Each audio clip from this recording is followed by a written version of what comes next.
Time now to turn our attention to the international newspapers. Leo McGuinn joins us in studio for that. And Leo, we're going to start in the United Kingdom, actually, where Elon Musk has made headlines this time because of his lack of support for Nigel Farage.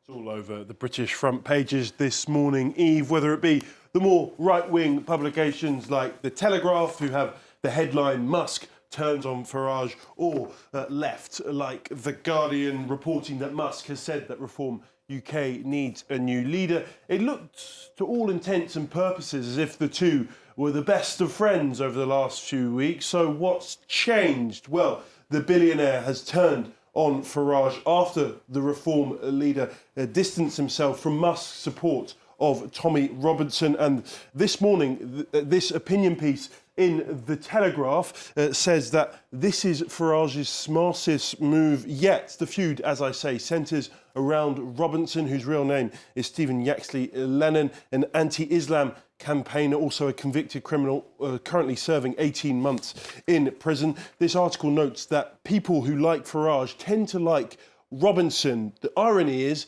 that Farage doesn't like Robinson at all. He says he walked away from UKIP in 2018 over its obsession with Islam and Robinson, making it clear in the years since that Robinson absolutely would not be welcome in Reform.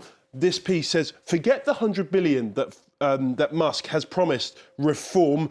For every far-right vote the party courts, it loses 10,000 moderates, adding that an alignment between Robinson and Reform would be morally unconscionable. This is The Times, who report that Musk's friendship with Trump puts PM Keir Starmer in a rather difficult position. The world's richest man has escalated his rhetoric against Starmer recently, saying that he's complicit in the rape of Britain. The PM is expected to respond today, but the concern in number 10 is that meeting fire with fire will only escalate the row further and give Musk more oxygen, and the importance of retaining good relations with Trump cannot be overstated.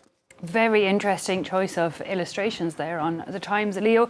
Speaking of Trump, though, today is the 6th of January when Trump's re-election will be validated. And of course, it's exactly 4 years today to the day when we had those riots on Capitol Hill. Yeah, and President Joe Biden has actually written an opinion piece in the Washington Post titled, "What America Should Remember About January the 6th. For much of our history, the handover of power has been seen as a routine act, the president says. But after what was witnessed on January the 6th, we know we can never take it for granted," says Joe Biden. He also writes that the country should be proud that it withstood the assault 4 years ago. Just before publishing the piece, he was actually asked about Trump's role in the riots. He asserted that what he did was a genuine threat to democracy, but is hopeful that we're beyond that and never see a repeat of the likes. The New York Times have this piece on Trump and January the 6th. The article notes that while the event seemed to have ended Trump's political career, he and his loyalists have effectively laundered the history of January the 6th, turning it a political nightmare into a political asset. Violent rioters, prosecuted, convicted and imprisoned, have become patriotic martyrs. This inverted interpretation defied what the country had actually watched unfold. Staying in the US and just going back to the Washington Post briefly, one of their top cartoonists, Ann Telnaes, has quit over the rejection of one of her cartoons. This is the work in question. It shows the Post's owner, Jeff Bezos, alongside other billionaires kneeling at the foot of a Donald Trump statue. Ann Telnaes, a Pulitzer Prize winner who's worked at the Post since 2008, called the newspaper's decision to kill her cartoon a game changer that was dangerous for a free press. Last month, Bezos announced Amazon would donate $1 million to Trump's inauguration fund and make a $1 million in-kind contribution. The newspaper also faced huge backlash weeks before the November election after it declined to endorse Vice President Kamala Harris.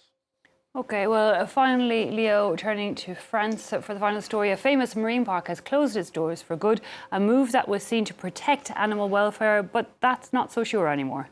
As reported in Libération this morning, Marineland in Antibes, in the southeast of the country, shut its doors for good. Yesterday, the hand was forced due to a 2021 law banning shows featuring marine mammals, which comes into effect next year. Managers said shows featuring killer whales and dolphins attracted about 90% of their visitors. So without that, they simply couldn't keep their doors open any longer. The park had already received a huge amount of criticism actually back in March after 2 of its orcas died within 5 months of each other. Now, as this Guardian article reports, the closure puts the future of the 2 remaining orcas at the park in the balance. The park has until December 2026 to part with the 2 killer whales named Waiki and Kaijo. But this is where the controversy comes. Marineland had planned to transfer the 2 to Japan, where, of course, there are much more lax animal welfare laws as well as a prevalence of whaling activity. This has angered animal activists in France,